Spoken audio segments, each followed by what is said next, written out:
भूमंडल में आप सभी का स्वागत है। आज बात करते हैं एसेक्सुअल रिप्रोडक्शन के बारे में। अलैंगिक प्रजनन। आमतौर पर संतान पैदा करने के लिए दो माता पिता की आवश्यकता होती है। हालांकि अलैंगिक एक प्रकार का प्रजनन है जहां संतान केवल एक माता या पिता द्वारा उत्पन्न की जा सकती है, क्योंकि इस संतान को उत्पन्न करने के लिए डीएनए का केवल एक सेट होता है। इसी वजह से नए जन्मे बच्चे वास्तव में आनुवंशिकी और शारीरिक दोनों रूप में अपने माता पिता के समान होते हैं। अगर तकनीकी रूप से देखा जाए तो अलैंगिक प्रजनन के माध्यम से उत्पन्न संतान अपने माता पिता का एक क्लोन है। सभी प्रकार के जीव अलैंगिक प्रजनन से गुजर सकते हैं।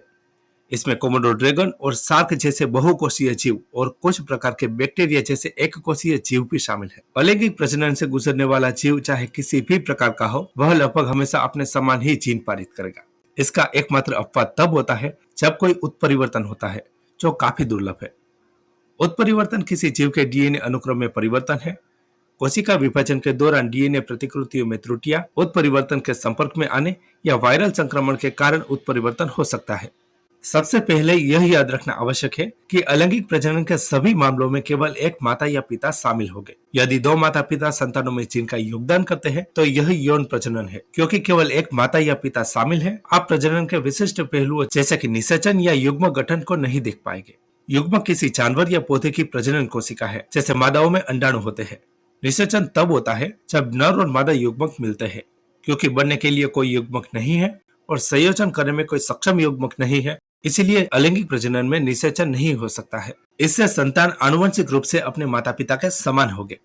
युग्मक निर्माण और निषेचन के साथ जीन और गुणसूत्र बदल जाते हैं। हालांकि क्योंकि यह अलैंगिक प्रजनन के साथ नहीं होता है, इसीलिए जो एकमात्र परिवर्तन हो सकता है वह अत्यंत दुर्लभ उत्परिवर्तन है। हालांकि यह सभी मामलों में नहीं होता है। विशेष रूप से बहुकोषीय जीवों से निपटने वाले मामलों में यह देखना आम है कि जो जीव अलैंगिक रूप से प्रजनन करते हैं वह भी तेजी से बदलते हैं और गुणा करते हैं। ऐसा इसीलिए है क्योंकि साथी ढूंढने, गर्भधारण करने और युवा संतानों को पालन पोषण में कम समय खर्च होता है। अलैंगिक प्रजनन प्रजनन की सबसे सरल और सबसे आदिम विधि है। इसमें एक ही माता पिता शामिल होते हैं और एक क्लोन पैदा करते हैं। एक ऐसा जीव जो आनुवंशिक रूप से अपने माता पिता के समान होता है। अगुणित युग्मक जो गुणसूत्रों का एक सेट होता है, जो अलैंगिक प्रजनन में शामिल नहीं होता है। इसके बजाय माता पिता अपनी सारी आनुवंशिक सामग्री अगली पीढ़ी को हस्तांतरित करती है। थोड़ा सा लैंगिक प्रजनन को समझ लेते हैं। लैंगिक प्रजनन के लिए दो माता पिता की आवश्यकता होती है। प्रत्येक माता पिता एक युग्मक का योगदान देते हैं। एक सेक्स कोशिका जिसमें नियमित शरीर कोशिका के सामान्य डीएनए का आधा हिस्सा होता है। पुरुष युग्मक शुक्राणु और महिला युग्मक अंडाणु का योगदान देती है। नई जन्म लेने वाले संतान में माता और पिता दोनों के शारीरिक और आनुवंशिक गुण होंगे। अलैंगिक प्रजनन कई प्रकार के होते हैं। इसमें से कई केवल पौधों या एक कोषीय जीवों में ही देखे जा सकते हैं। हालांकि कुछ बहुकोषीय जीवों में भी देखे जा सकते हैं, जिसमें शार्क और सरीसृप जैसे जानवर भी शामिल है। अलैंगिक प्रजनन का पहला प्रकार है बाइनरी विखंडन। बाइनरी विखंडन जीवन के पहले रूपों जितना ही पुराना है, लगभग 3.5 अरब वर्ष पुराना या उससे भी अधिक पुराना। हालांकि तब से यह प्रक्रिया अपरिवर्तित बनी हुई है। बाइनरी विखंडन अलैंगिक प्रजनन का एक रूप है जिसमें एक जीव दो भागों में विभाजित हो जाता है और प्रत्येक भाग आनुवंशिक सामग्री की एक प्रति लेकर चलता है। अमीबा एक कोषीय जीव है और बैक्टीरिया की तरह यह द्विआरी विखंडन के माध्यम से प्रजनन करता है। माइटोटिक विभाजन के माध्यम से अपनी आनुवंशिक सामग्री की प्रतिकृति बनने के बाद कोशिका दो समान आकार की बेटी कोशिकाओं में विभाजित हो जाती है। इस विधि में एक ही मूल कोशिका से दो समान व्यक्ति उत्पन्न होते हैं। एक अमीबा जो विभाजन के माध्यम से गुजरने वाला होता है वह बड़ा हो जाता है और अंततः उसका केंद्रक फैलता है और दो भागों में विभाजित हो जाता है। कोशिका द्रव्य का विभाजन केंद्रक विभाजन के बाद होता है। तो दो अमीबा एक ही माता पिता से उत्पन्न होते हैं और माता पिता की पहचान तकनीकी रूप से खो जाती है। दूसरा प्रकार है बंडिंग। बंडिंग एक अलैंगिक प्रजनन विधि है जिसमें मौजूदा जीव की एक बर्ड से एक नया जीव विकसित होता है। जब तक नया जीव परिपक्व नहीं हो जाता, वह मूल जीव से जुड़ा रहता है। उदाहरण के लिए हाइड्रा और ईस्ट बंडिंग प्रजनन विधि द्वारा उत्परिवर्तित होते हैं। हाइड्रा एक मीठे पानी का जीव है। इसका एक ट्यूब जैसा शरीर होता है जिसमें एक सिर, एक दूरस्थ सिरा और अंत में एक पैर होता है। हाइड्रा में प्रजनन विधि बंडिंग द्वारा होती है। हाइड्रा में बार बार कोशिका विभाजन के लिए एक कली के रूप में विकसित होती है। अब कली की वृद्धि के लिए पोषण मूल हाइड्रा द्वारा प्राप्त करती है। कली द्वारा दिखाए गए विकास से छोटा स्पर्शक और एक मुंह विकसित होने लगता है। एक पूर्ण विकसित कली मूल शरीर से अलग हो जाती है और एक स्वतंत्र जीव बन जाती है। अगला प्रकार है विखंडन। जिसे फ्रेगमेंटेशन रिप्रोडक्शन कहते हैं। अलैंगिक प्रकार की एक विधि है जिसमें माता पिता के शरीर का एक टुकड़ा या अंग टूट जाता है और एक स्वतंत्र संतान के रूप में विकसित होता है। क्योंकि इस टुकड़े में माता पिता के समान डीएनए होता है, विखंडन अलैंगिक प्रजनन में संतान माता पिता का एक क्लोन होगी। कई जीव विखंडन के माध्यम से प्रजनन करते हैं, जैसे कि स्पाइरोगेरा और प्लेनेरिया। स्पाइरोगेरा में अलैंगिक प्रजनन विखंडन द्वारा होता है, जिसमें तंतु कई टुकड़ों में टूट जाते हैं। प्रत्येक टुकड़ा एक नए व्यक्ति के रूप में विकसित होता है। विखंडन के बाद वनस्पति तंतु एक नए तंतु में बदल जाता है।